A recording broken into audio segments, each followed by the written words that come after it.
The Hausa language. Harshen Hausa. The Universal Declaration of Human Rights. Muhimmancin jawabi da Majalisar Ɗinkin Duniya ta bayyana game da haƙoƙin 'yan Adam. Mataki na 1. Su da 'yan Adam ana haihuwarsu ne duka 'yantattu, kuma kowannensu na da mutunci da hakki daidai da kowa.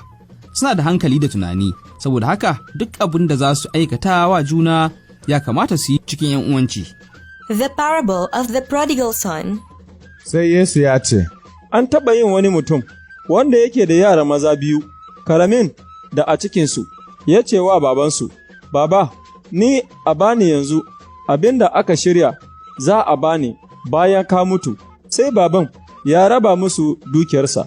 Bayan 'yan kwanaki, sai ɗan ya tattara kayansa duk, ya tashi ya bar gida, ya je wani gari mai nisa. A can ne, ya je ya yi banza da kuɗin cikin iskanci. Bayan da ya cinye duk abin da yake da shi, sai muguwar yunwa ta shiga wannan garin, shi kuwa ya shiga cikin rashi. Sai ya je ya nemi aiki a wurin wani mutumin ƙasar, sai mutumin ya tura shi ya yi kiwon aladunsa, ya nemi dusar da aladun suke ci domin ya ci, amma ba wanda ya bashi.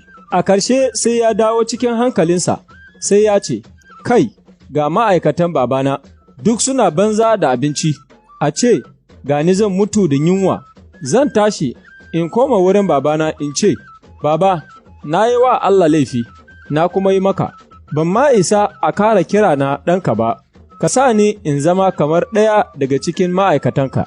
Sai ya tashi, ya kama hanya, zai koma wurin babansa, tun yana daga nesa, sai babansa ya gane shi, tausayi ya kama baban, ya tashi da gudu, ya je ya rungumi ɗansa, ya yi ta yi masa sumba.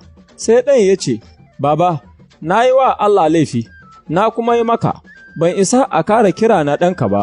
Amma baban ya kira bayinsa ya ce, Maza, ku kawo riga mafi kyau, ku sa masa zobe da takalma, a kuma kawo saniyar nan mai kiba a yanka, mu ci, mu yi murna, domin ɗan nan nawa da ya mutu, amma yanzu ya dawo, da ya ɓace, amma yanzu an same shi.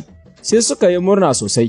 To, a wannan lokaci dai, babban ɗansa wanda ya je gona yana dawowa, da ya yi kusa da gida, sai ya je ana buga ganga, ana rawa, sai ya kira wani bawan gidan, ya tambaye shi abin da yake faruwa. Bawan ya ce, Ai, kaninka ne ya dawo, shi ne babanka ya sa, aka yanka saniya mai kibar nan, saboda ɗan uwanka ya dawo gida lafiya kalau. Amma ɗan uwansa ya yi fushi sosai. Ya ki ya shiga gida, babansu kuwa ya fito, ya ba shi hakuri, ya roke shi ya shiga ciki. Amma ya amsa wa babansa ya ce, Duba, duk waɗannan shekaru, ina maka aiki kamar bawa, ban taɓa kin yin abin da ka ce in yi ba, duk da haka, baka taɓa ba ni ko ’yar akuya in kira abokaina mu ci da su ba. Amma da ɗan nan naka ya dawo, wanda ya je ya cinye dukiyarka a kan ƙaruwai. Ka yanka masa saniyar nan mai kiba.